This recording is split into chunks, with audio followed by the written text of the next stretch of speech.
Un saludo muy especial, le damos la bienvenida a todos nuestros oyentes que hasta ahora están conectados con el programa que está pasando del Instituto de Paz de la Universidad Distrital Francisco José de Caldas y se transmite por la U90.4 FM Estéreo. Mi nombre es Sonia Díaz Granados y junto con la investigadora Sandra Marín los saludamos cordialmente en este espacio que se emite los miércoles de 8 a 9 de la noche. Le recordamos las redes sociales en Twitter, Instagram y Facebook. Estamos como @ipasud, en nuestra página web ipasud.udistrital.edu.co y también nos encuentran con nuestra revista Ciudad Pasando con Z en X. Hoy en ¿Qué está pasando? Vamos a hablar de una investigación sobre el racismo en las universidades y que sea la oportunidad también para hablar de otra investigación que realizó el Instituto de Paz de la Universidad Distrital, prácticas de discriminación racial en la Universidad Distrital Francisco José de Caldas. Esta investigación fue liderada por la investigadora Sandra Marín, a quien saludo hasta ahora. Muy buenas noches, Sandra, ¿cómo está? Buenas noches, Sonia. Buenas noches, profesor Bastian, profesora Dunen. Muchas gracias por estar con nosotros y pues empecemos. Así es, pues empecemos presentando a nuestros invitados el día de hoy. Tenemos a Bastien Bosa, doctorado en Antropología Social e Histórica de la Escuela de Altos Estudios en Ciencias Sociales de París, Francia, y es profesor titular de la Universidad del Rosario en el programa de Antropología de la Escuela de Ciencias Humanas. Se desarrolla en el campo de la antropología histórica, del colonialismo y las relaciones raciales. Es uno de los líderes del estudio Tejiendo Caminos para eliminar el racismo, pueblos indígenas y educación superior en Colombia. Muy buenas noches, profesor Bastien. Buenas noches y muchas gracias por la invitación. También tenemos a la profesora Dunes Muelas, abogada, magíster en estudios de género, profesora hora cátedra de la Universidad del Rosario. Buenas noches, profesora. Buenas noches, un saludo muy especial, muy contenta de participar con ustedes en este espacio. Bueno, Sandra, entonces iniciemos con esta conversación, ahondemos un poco más en ese estudio tan interesante que realizaron en la Universidad del Rosario. Bueno, pues el profesor Bastien Bosa y la profesora Dunen Muela llevaron a cabo un estudio titulado Tejiendo Caminos para eliminar el racismo, pueblos indígenas y educación superior en Colombia, cuyo objetivo es generar diálogos, debates y propuestas para erradicar el racismo en este ámbito educativo. Es en torno a esta investigación que deseamos ahondar en esta temática que afecta de manera transversal y directa la vida de los estudiantes, pues como en el ambiente universitario. Aquí entonces queremos empezar haciéndole una pregunta a la profesora Dunen y es, ¿cuáles son las experiencias más comunes de estudiantes de minorías raciales en las universidades, profesora? Bueno, en el marco de los tejidos que realizamos en el marco de la pandemia, allí tuvimos la oportunidad de reflexionar con estudiantes indígenas sobre estas experiencias, ¿no? Muchas veces, y en el artículo lo señalamos, que hay también una visión sobre los pueblos indígenas y su oposición al desarrollo, ¿no? Incluso esto lo sostienen algunos profesores durante las clases y pues esto es abiertamente racista, tiene un sesgo que pues finalmente tiene que ver con la problemática sobre la exclusión y sobre la falta de reconocimiento de la diversidad cultural en las aulas educativas. Entonces, por eso para nosotros con Oscar Montero, que es el otro autor del artículo, con el profesor Bastián, nos pareció importante poder reflexionar desde estas experiencias que fueron compartidas a lo largo de los conversatorios que realizamos. Vale, sí, profesora Dunen, eso es una afectación directa al desarrollo de los estudiantes en el contexto académico y pues lo hemos venido viendo también en la universidad de nosotros y pues nos interesó muchísimo como que compartiéramos estas experiencias. Profesor Bastien, es ¿cómo influye ese entorno universitario en la perpetuación del racismo? ¿Cómo pasan esas dinámicas allí, profesor? Bueno, pues yo creo que cuando uno piensa en las universidades, hoy no necesariamente pensamos en ambientes, digamos, muy discriminatorios en comparación de pronto con otros lugares de la sociedad, ¿no? Después de todo, las universidades son el lugar donde se construye el conocimiento, donde están las personas, entre comillas, educadas, que han tenido acceso, digamos, al saber y donde pues se imagina muchas personas que el racismo ya no hace parte de esos entornos, pero lo que ha mostrado pues el ejercicio y lo que han mostrado muchos otros proyectos de investigación como el suyo es que esa imagen de las universidades como lugares libres de discriminación, pues es una falacia y que en realidad las universidades pues son instituciones donde más se debe hacer un trabajo para primero reconocer la existencia de las discriminaciones, porque es el primer paso. Y después poder luchar contra ellas. Y creo que un argumento muy importante que debemos hacer es entender las discriminaciones y el racismo más allá, digamos, de las acciones explícitas de rechazo físico o moral. Digamos que si alguien dice yo no insulto a nadie o yo no golpeo a nadie o yo no maltrato a nadie, entonces estoy libre de racismo y discriminación. Efectivamente, pues de todas formas, esas acciones explícitas, violentas, discriminatorias, mensajes de odio, pueden existir en los entornos universitarios, pero digamos que no son masivos. Y cuando ocurren, pues por lo general hay un rechazo de la comunidad académica.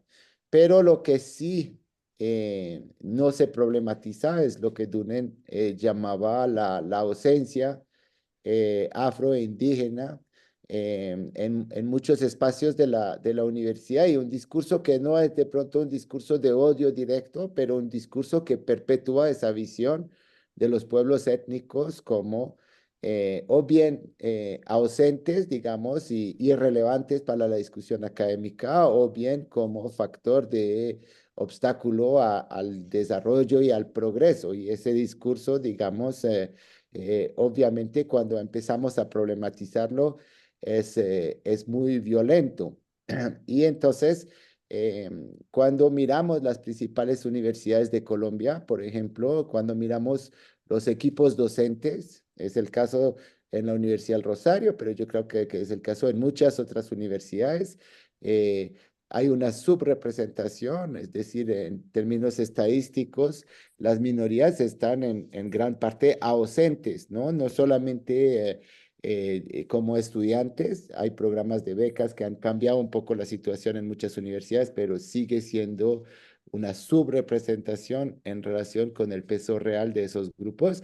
Pero cuando miramos, por ejemplo, los investigadores, los profesores, ahí sí hay una ausencia, digamos que muchos dirán, bueno, pero es porque no hay candidatos, los concursos son libres, si se quieren presentar, se pueden presentar, pero justamente cuando uno deja de pensar el racismo solamente como las acciones explícitas de rechazo para entender el racismo más como algo que tiene que ver con una estructura social, pues la estructura sigue siendo marcada por la segregación y la discriminación. Entonces, darnos cuenta de eso, yo creo que nos obliga a plantearnos muchas preguntas sobre el funcionamiento de las unidades académicas, ¿no? No solamente, sino quiénes son los profesores, sino cuáles son los contenidos que se enseñan, dónde es la voz de las minorías en particular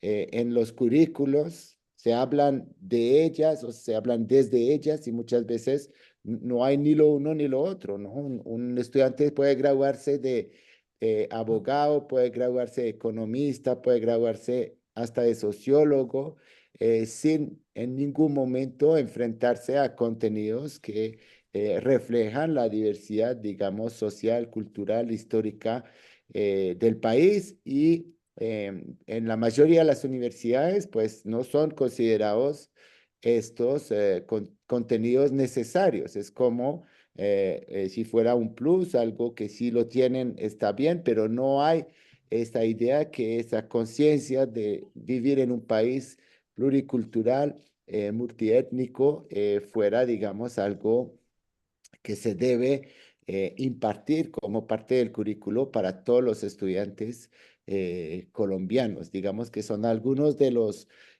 temas que hemos hablado sobre esa idea de que las universidades, por sus bajos estándares en términos de ese reconocimiento, valoración de la diversidad étnico-cultural, pues son centrales en la perpetuación, digamos, de la discriminación que se heredó del periodo colonial, ¿no? De un país fundado sobre la esclavización y el despojo, pero que se siguió manteniendo en la época republicana, y las universidades pues están estrechamente vinculadas más con la historia de la discriminación que con la historia del antirracismo, y entonces es eso que debería cambiar, creemos. Gracias, profesor Bastien. Profesora Dunen, como siguiendo en esa línea que traemos con el profesor Bastien sobre el tema del racismo epistémico, que él acaba como de nombrarlo también, ¿cuál es la manera de superar ese tipo de racismo? Porque como lo dice el profesor, eh, nosotros, por ejemplo, en nuestra investigación en la universidad también encontramos que ni siquiera hay muchos autores negros, o por lo menos no autores que se manden a los chicos a conocer, a estudiarlos, a ahondar en lo que ellos han escrito. Entonces, ¿cuál es la forma de solucionar como todo ese tema de racismo epistémico? Bueno,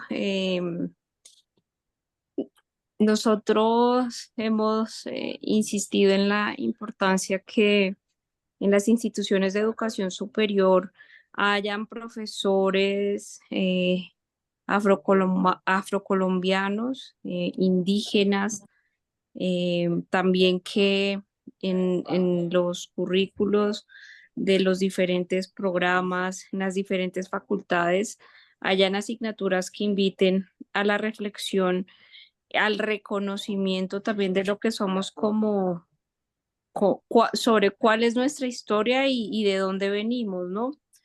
Poníamos el ejemplo de eh, muchos jóvenes no conocen qué fue lo que ocurrió con la cauchería en Colombia y los pueblos amazónicos. Muchos jóvenes no conocen qué fue lo que ocurrió con las misiones capuchinas y el robo de niños y niñas. Y todo esto es muy importante que nosotros como sociedad colombiana lo podamos conocer. Entonces, hasta que no hayan estos primeros pasos en la vinculación de estudiantes, de profesores, de asignaturas que den cuenta de la diversidad, no solo como un discurso, sino como un hecho real, eh, pues no vamos a poder hablar de, de que estamos como sociedad superando el racismo. Entonces, parte del racismo tiene que ver con el desconocimiento sobre nuestra realidad diversa. Bueno, a mí me gustaría adentrarme un poco más en cómo fue el proceso de este estudio que ustedes realizaron. eh, ¿Desde cuándo lo pensaron? Ya sabemos la necesidad que se tenía de hacer esta investigación tan importante para las universidades, no solo para la Universidad del Rosario, sino para las distintas universidades. Entonces, profesor Bastián, ¿cómo fue esa metodología? ¿Cómo fue ese proceso? Eh, ¿Y qué se busca? Obviamente se busca empoderar un poco más a los jóvenes de diferentes grupos étnicos que se encuentran estudiando en las universidades. También me imagino pues dar ese mensaje a otros jóvenes, dando la importancia de que personas de comunidades indígenas, de comunidades afro, pues se encuentren allí estudiando y que se les debe el respeto que merecen. Pero digamos, ¿cómo fue ese proceso y cómo lo han recibido pues estos grupos, los jóvenes de grupos étnicos y también pues los otros jóvenes que estudian en las universidades, hablando puntualmente de la Universidad del Rosario? Bueno, pues ese proceso para mí, pues inició primero a través de investigaciones que no eran sobre la misma universidad, sino pues sobre la diversidad cultural, étnica, racial del país y digamos precisamente con la profesora Dunen, que en ese momento pues era todavía estudiante en la universidad. Se inició un proyecto con el pueblo arhuaco para, digamos, intentar vincular la universidad con el territorio, proponiendo diplomados, formaciones en el territorio para, digamos, intentar brindar contenidos relevantes para la juventud arhuaca y para la comunidad y para las autoridades desde distintas áreas de la universidad de distintas disciplinas, no solo ciencias humanas, sino ciencia política, relaciones internacionales, derecho. em, pero ese proceso creo que fue exitoso y duró varios años de poder llevar a cabo procesos de formación, pero estábamos también preocupados por el hecho de decir, no todo puede ser en territorio, también la universidad debe abrir sus puertas, porque si miramos la población estudiantil, digamos, tenemos un problema muy grave con esa idea de inclusión de todas las voces, de todas las perspectivas, y pues teníamos un programa en la universidad de la cual Dunen es egresada, un programa de becas, pero que daba apenas 3 becas anuales, ¿sí? Para una población de 13,000 estudiantes era muy poquito, ¿no? Yo creo que hicimos un censo y había 13 estudiantes becarios en toda la universidad, por ahí en el año 2016, 2017.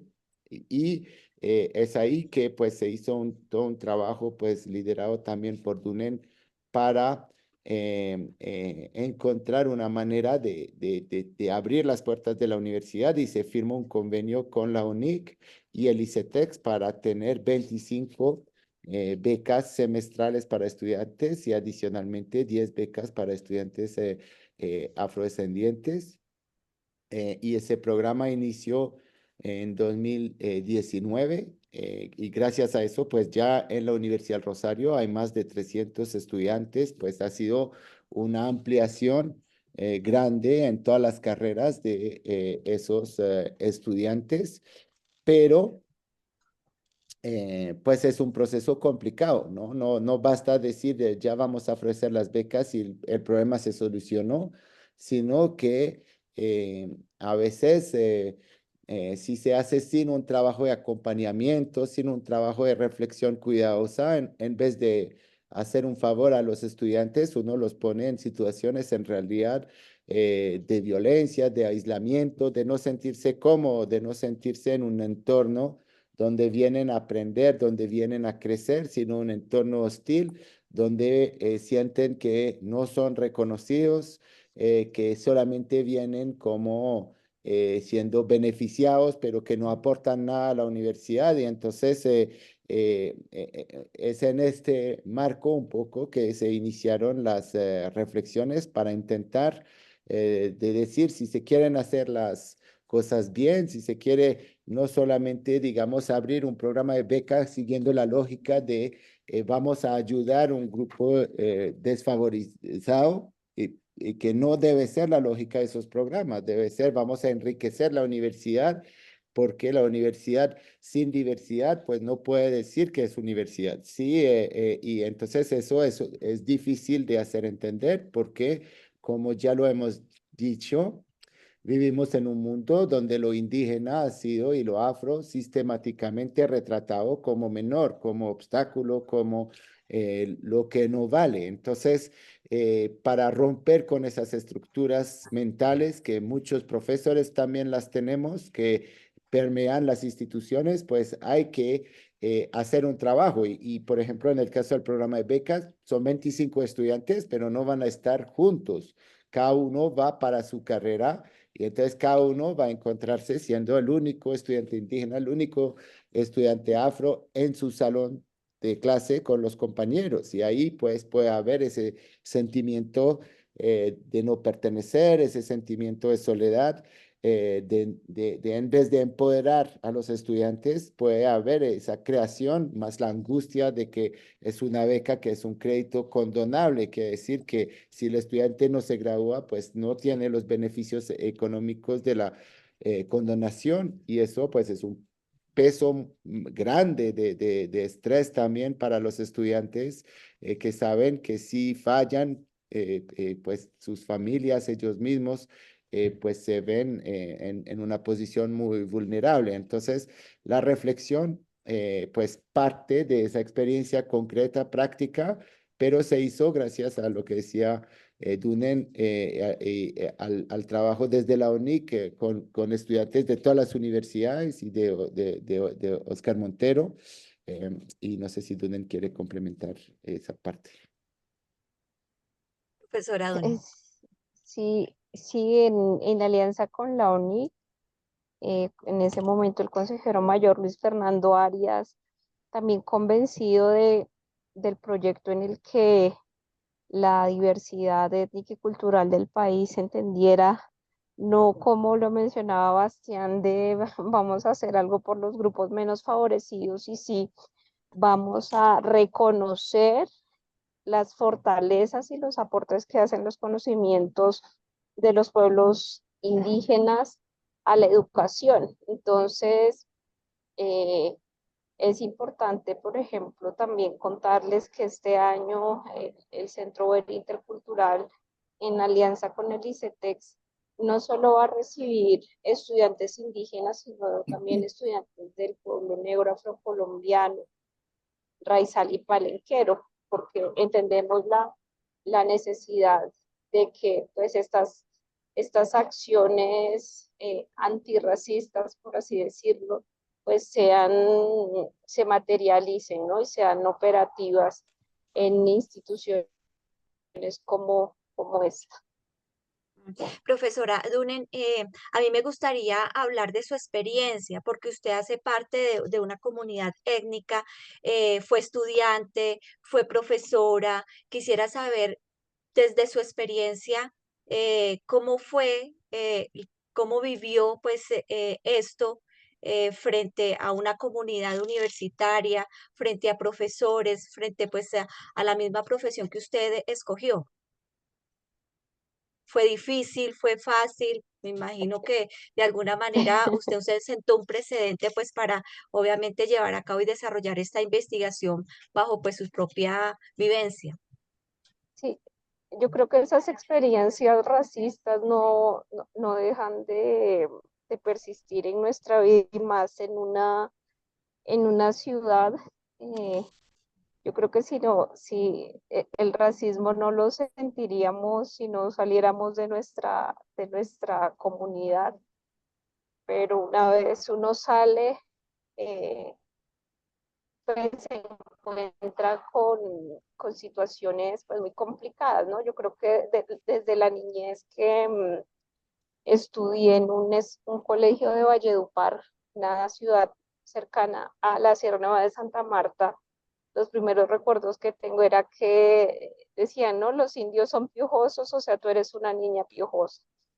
Y, y al entrar a la universidad, queda uno sorprendido también por el desconocimiento que hay de parte de los profesores. Yo siempre cuento la historia de una profesora que me, que me vio tejiendo mi mochila y me dijo, sí, por favor, guarde la mochila que estamos en la clase y usted con eso no se concentra.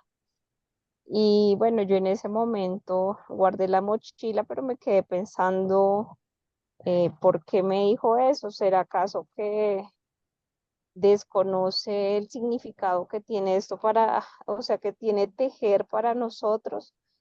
Y así, pues, numerosas experiencias.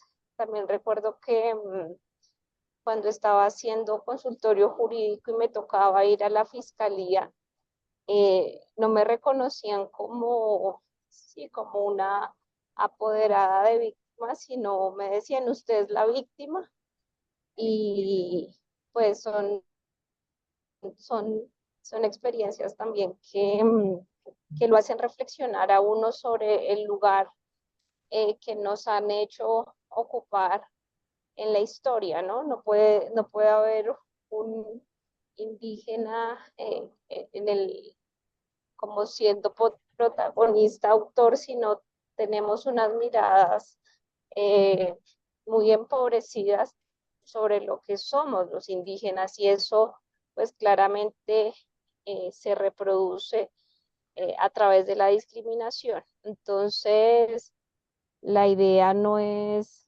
mm, la idea no es, me gusta como contar estas experiencias porque todo el tiempo ocurren, ¿no? Y así pasan los años, y lo decía, lo hablamos siempre con Bastián en el sentido de, podemos decir, no, yo no soy racista, pero por algo, digamos, estas expresiones en las relaciones sociales siguen vigentes, ¿no? También recuerdo que en clases las personas decían como, sí, es que ese es mucho indio, ¿no? Como para decir que es una, para referirse a una persona irracional, tal vez, y luego se daban cuenta que yo estaba ahí sentada y como que, ay, qué pena, pero creo que pues esto lo que es un llamado a reflexionar profundamente sobre lo que somos como sociedad.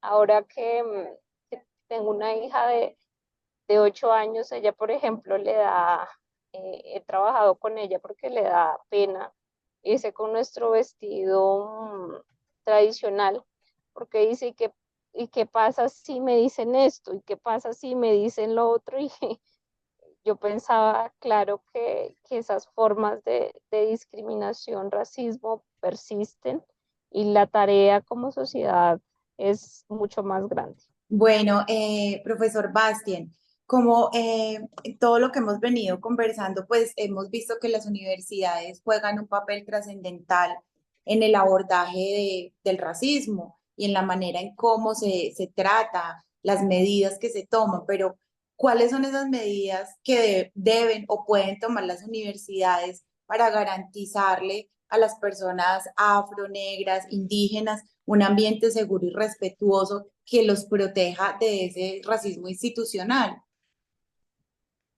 Bueno, pues yo creo que hay acciones que se pueden hacer en varias direcciones diferentes.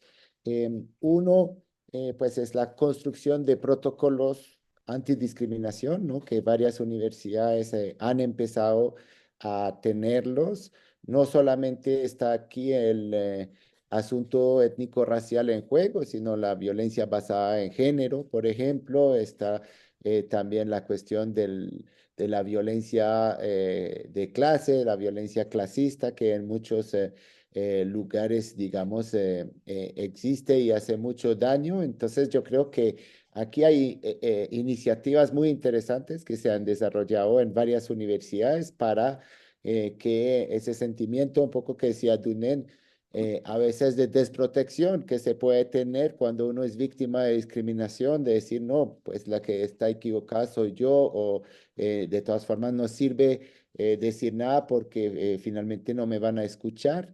Yo creo que cuando hay un protocolo que se visibiliza, que se explicita, que se socializa, tanto quiénes son las víctimas posibles de actos de discriminación, como también los posibles victimarios se ponen a pensar dos veces, ¿no? En lo que dicen, en lo que hacen.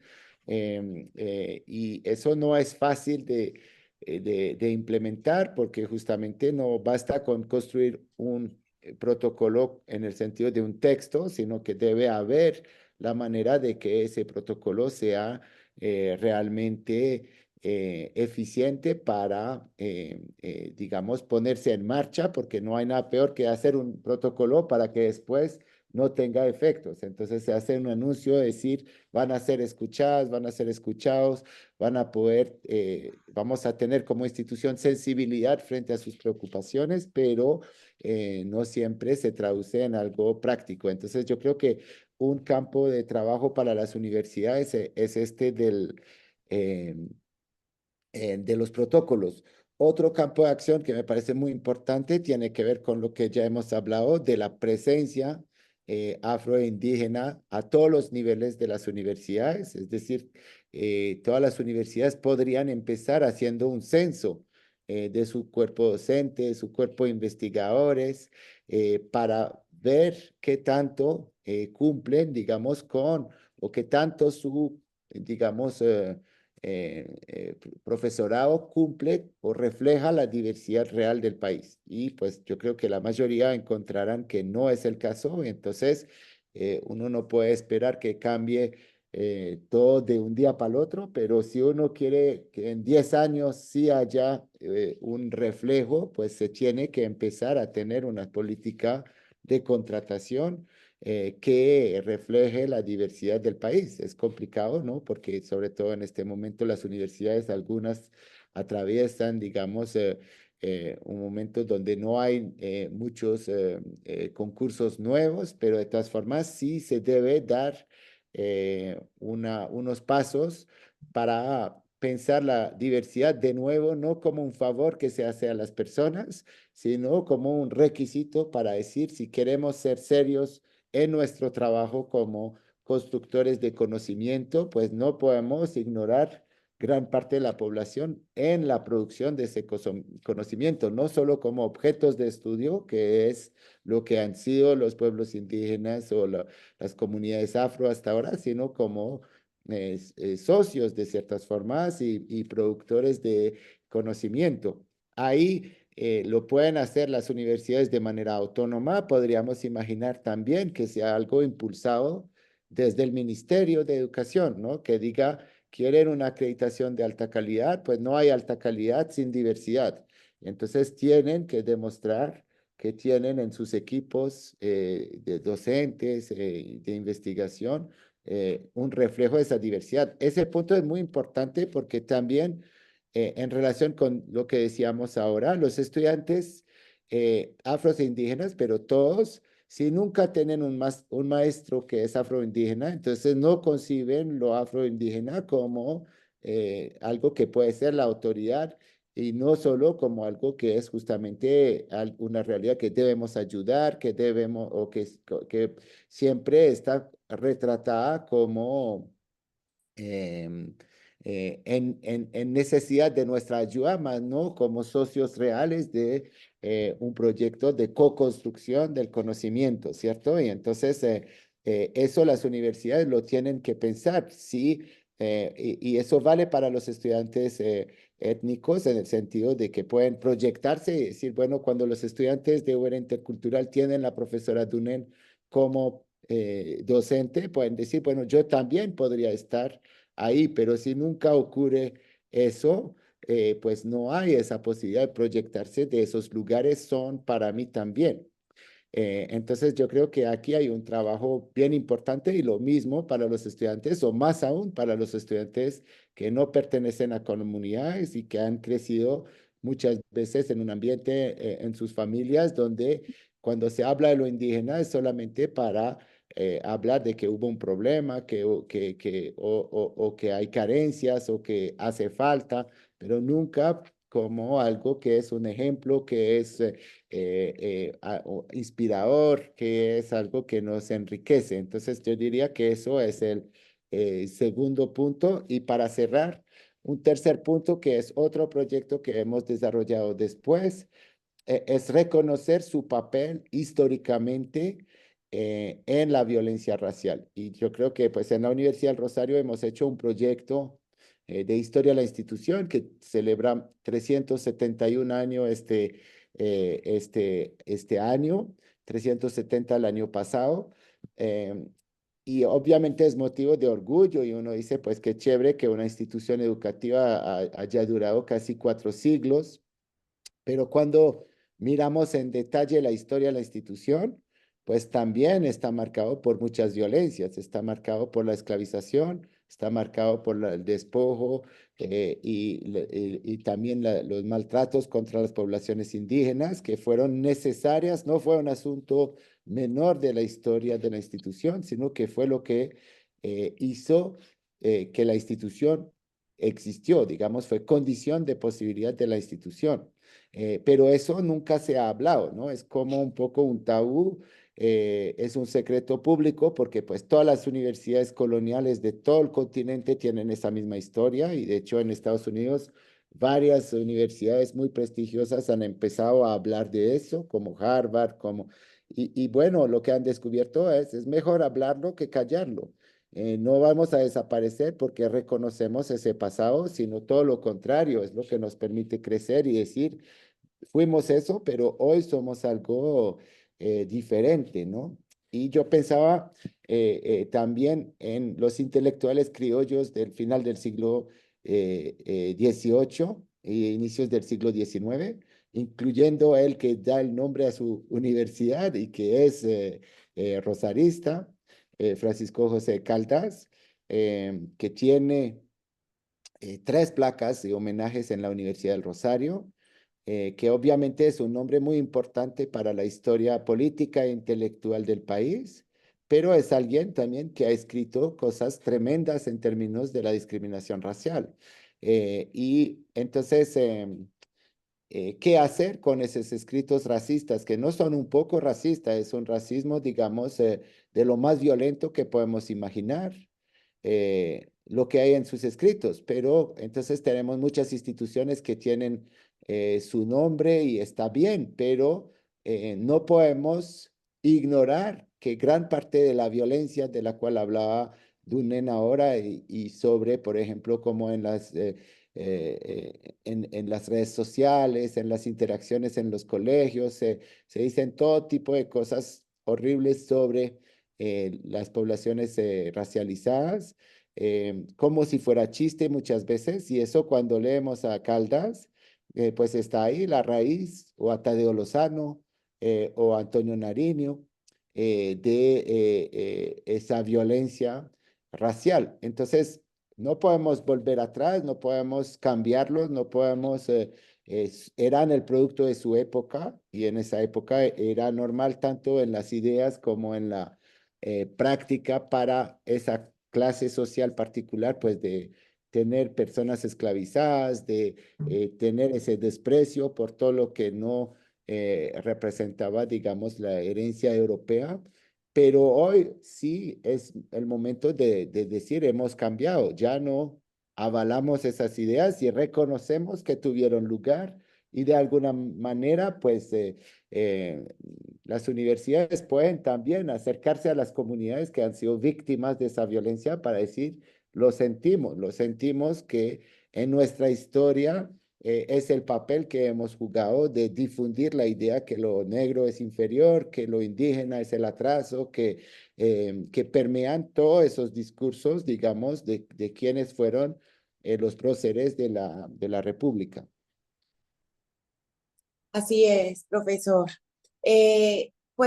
Profesora Dunen, hemos venido hablando que lo que dice el profesor Bastien de tener políticas, protocolos, todo este tipo de acciones por parte de las instituciones, pero tenemos, esas políticas existen, esas acciones afirmativas existen, esos protocolos existen, pero seguimos viendo que hay racismo y discriminación hacia las personas indígenas, afros y negros en las universidades.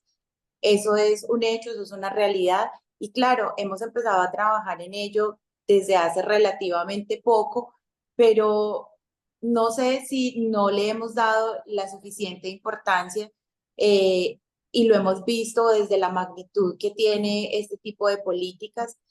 Y las cosas siguen pasando, seguimos viendo microagresiones, inclusive por parte de los mismos docentes hacia estas personas, hacia estos estudiantes y hacia sus compañeros, en las pocas representatividades que hay de docentes indígenas y afros.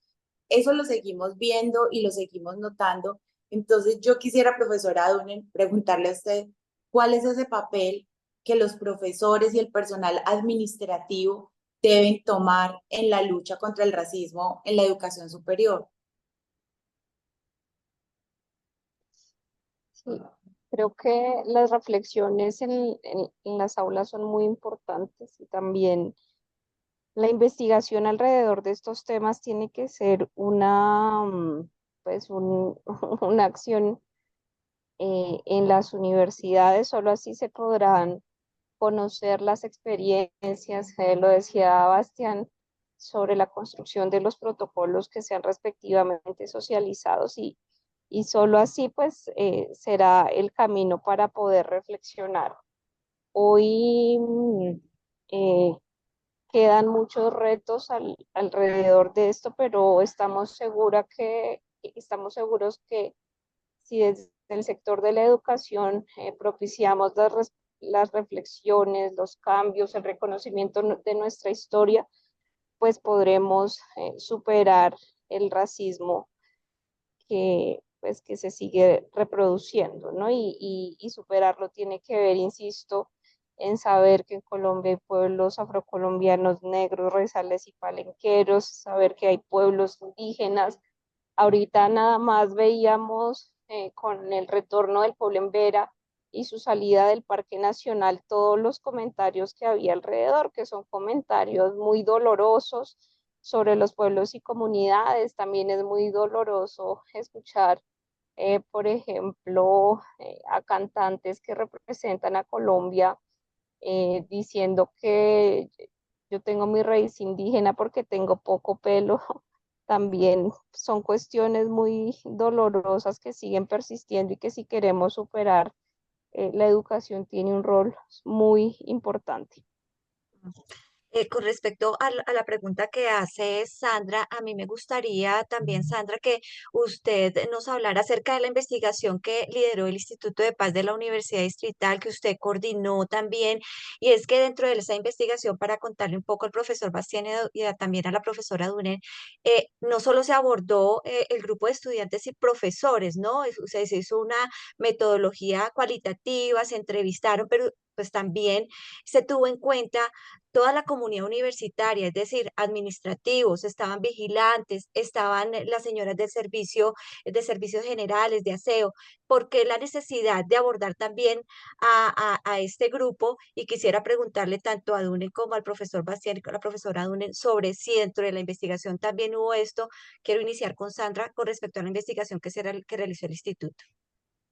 Bueno, gracias, Sonia. Nosotros lo hicimos abordando diferentes estamentos de la universidad porque vimos que queríamos ver si estas prácticas de racismo y discriminación solamente se daban hacia los estudiantes o hacia los docentes. Y ahí encontramos cosas muy interesantes como que evidentemente no, porque tenemos, por ejemplo, personal de seguridad racializado, tenemos personas administrativas racializadas en muy poca cantidad, pero pues tenemos algunos, ¿no? Pero también pudimos ver que estas personas, ni siquiera, algunas de estas personas ni siquiera se reconocen como afro, lo que implica también un tema de problematizar la identidad de las personas negras y afro, porque no se identifican como afro, no siendo afro, o sea, estamos hablando de la manera física en que nos ven, pero no se identifican bien porque nacieron en Bogotá, bien porque nacieron en otra parte, pero se criaron en Bogotá. Entonces no tienen esa facilidad de identificación étnica y por otro lado, pues se ha normalizado también tanto el tema de la discriminación racial que las personas prefieren como dejarlo a un lado. Es lo que pudimos ver algunos apartes de la investigación y también pudimos ver que en los discursos, en las entrevistas nos contaban episodios de discriminación, pero no lo reconocían como discriminación, lo llamaban como algo normal de la vida cotidiana. También pudimos ver, por ejemplo, que otras personas, cuando el profesor Bastien hablaba ahora de los cupos especiales para estas comunidades, nosotros también lo abordamos en nuestra investigación y encontramos con mucha sorpresa que algunas personas afro y negras nos decían como, yo sé que existen los cupos, pero yo preferí no entrar por el cupo, yo preferí entrar por mis propios méritos, o sea, no ser, no identificarse como afro o negro, sino entrar por mi propio mérito, ahí ya hay como un contenido inconsciente importante de analizar, ¿no? O sea que ser negro y afro no es algo importante, no es algo a lo que haya que dársele relevancia, visto desde las mismas personas que son racializadas. Entonces, ¿por qué? ¿Por qué no entraste por el cupo si lo había? No, porque eso hace que sea más discriminado, que me empiecen a hacer más comentarios. Igual los comentarios existen, pero pues creo que puedo manejarlo mejor si no tengo tantos factores en contra. Entonces, para nosotros fue importante abordar toda la mayoría de la comunidad universitaria para hacer un análisis desde las diferentes perspectivas. ¿Qué opinan los afros? ¿Qué vemos en las personas no racializadas?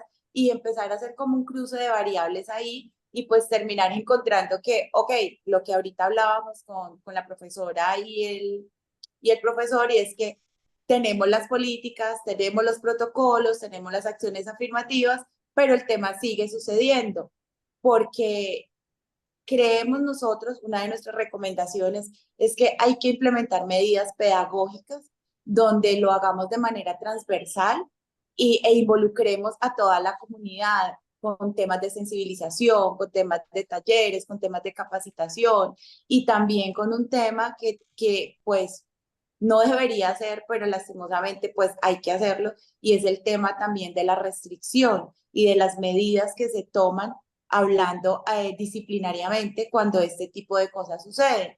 Porque lo que encontramos en la universidad, y ya para cerrar, es que las personas que reportan haber sido víctimas de discriminación por razón de su raza, simplemente no reportan nada porque el protocolo, porque la ruta es muy larga, porque las personas que atienden en las universidades no conocen mucho de este tema, entonces le dan un tratamiento diferente y lo que termina esa persona, lo que siente esa persona que va a denunciar es que ha perdido su tiempo, es que está siendo revictimizada, entonces han optado por manejarlo ellos mismos a su manera y como mejor puedan.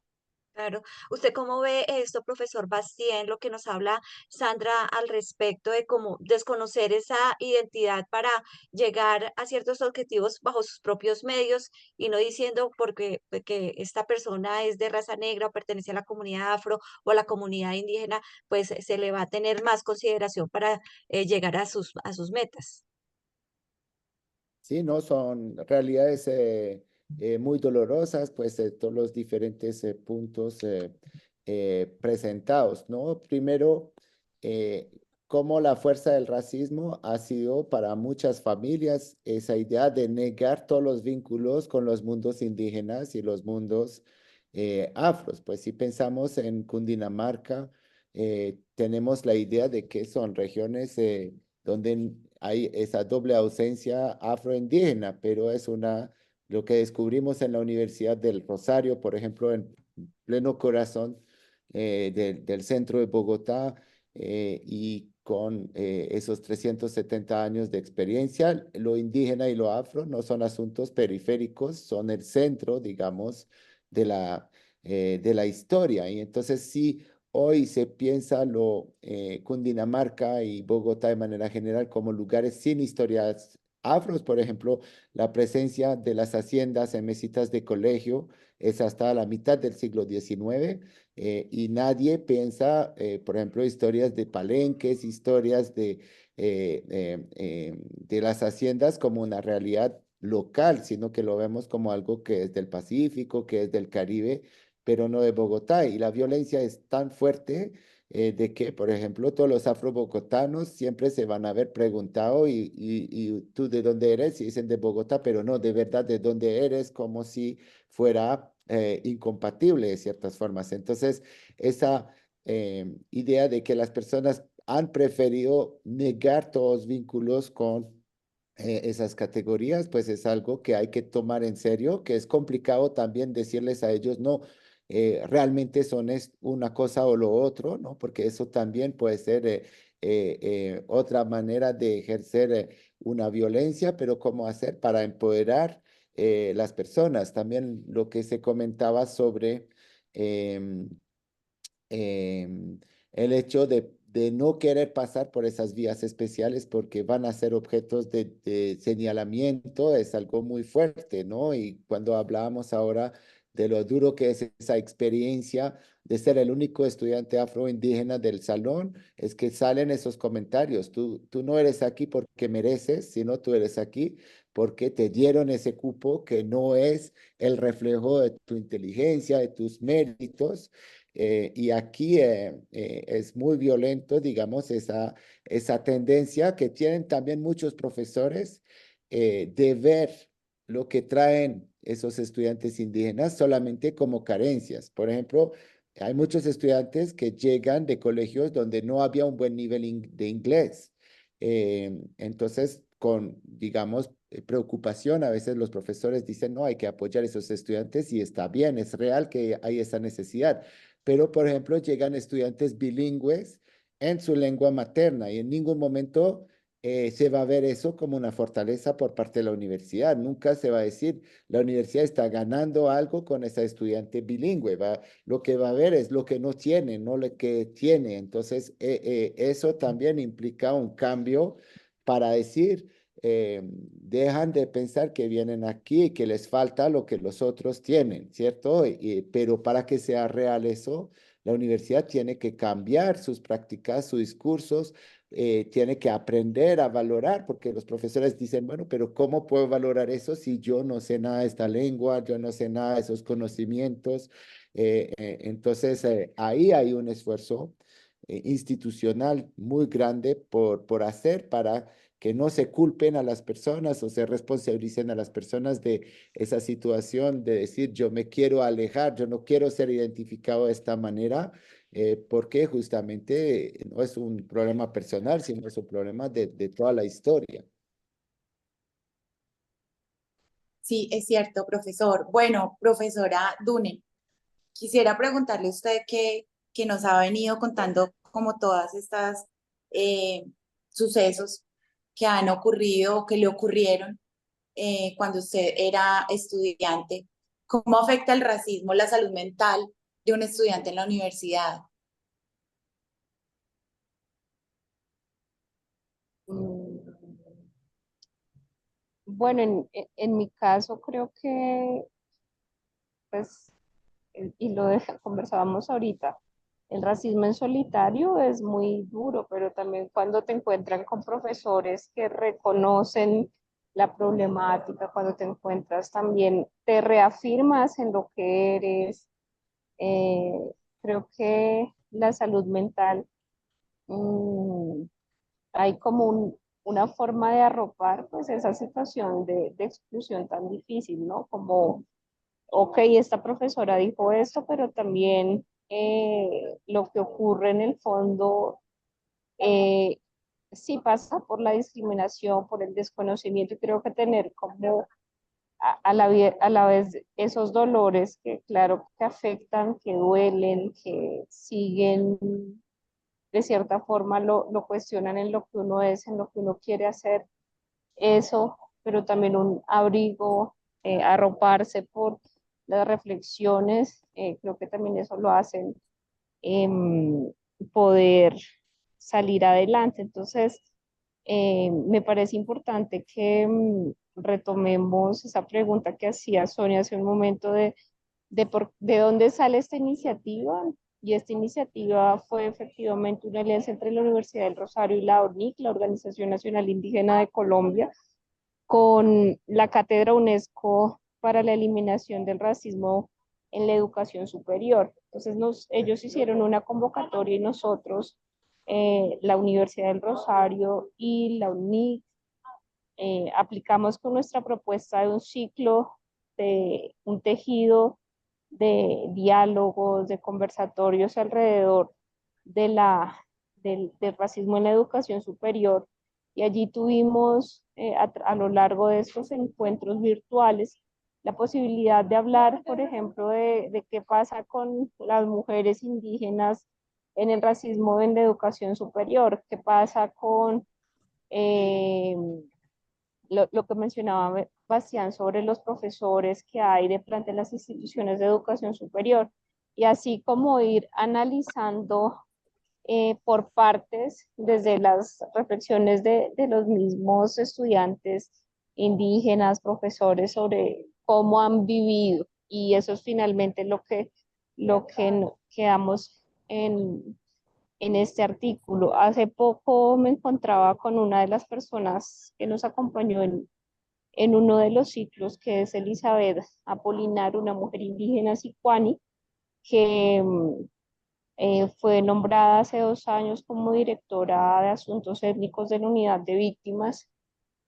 Y también yo me preguntaba y le preguntaba cuál era, pues finalmente ella contaba, ¿no? En sus clases no solo de pregrado, sino también de pregrado, se enfrentaba con comentarios racistas de profesores, pero también cómo finalmente, pues todas esas experiencias en cierto momento, eh, ella decía, ha valido la pena, Dunen, como aguantar todos esos comentarios, porque a la final he podido demostrar que las mujeres indígenas sí podemos estar en espacios de tomas de decisiones, que los pueblos indígenas tenemos mucho que ofrecerle a este país, y pues eso también me gustaría como compartírselo a los estudiantes afros e indígenas, que más que reconociendo estos dolores, acompañándolos también en nuestra ancestralidad, también está esa posibilidad de fortalecernos y de seguir aportando al país. Eso es. Bueno, pues muchas gracias. El tiempo se hace muy corto cuando abordamos estos temas que de verdad tienen demasiado para hablar y demasiado para seguir construyendo. Muchas gracias, profesora Dunen, por haber aceptado nuestra invitación a este programa, y esperamos poder contar con usted en próximos eventos. Muchas gracias. Muchas gracias, profesor Bastien, y pues igualmente esperamos poder contar con usted en siguientes oportunidades. Muchas gracias. Y sí creo que es muy importante que se dialoguen entre instituciones y conocer las investigaciones que hicieron ustedes también, ¿no? Y que es así que se podrá construir y mejorar y hablar de eso con una visión muy propositiva, ¿no? A veces cuando se habla de racismo y discriminación, la gente se molesta un poco diciendo que es como con intenciones negativas, y yo creo que es mostrar todo lo contrario, que eso fortalece a nuestras instituciones, las hace mejores y va a permitir preparar y beneficiar todos los profesionales, digamos, y los egresados, si tomamos en serio ese asunto de la interculturalidad. Bueno, pues Bueno, muchas gracias a ustedes por haber estado con nosotros, por exponernos esta investigación tan importante y tan interesante, tejiendo caminos para eliminar el racismo, pueblos indígenas y educación superior en Colombia. No despido este programa antes de recomendarles el artículo de la semana de la revista Ciudad Pasando. Precisamente es el artículo con base a la investigación Prácticas de discriminación racial en la Universidad Distrital Francisco José de Caldas. Está en la edición Lo Negro y Lo Afro, lecturas desde la pedagogía, la estética y los estudios de paz. Nos volvemos a escuchar el próximo miércoles de 8 a 9 de la noche.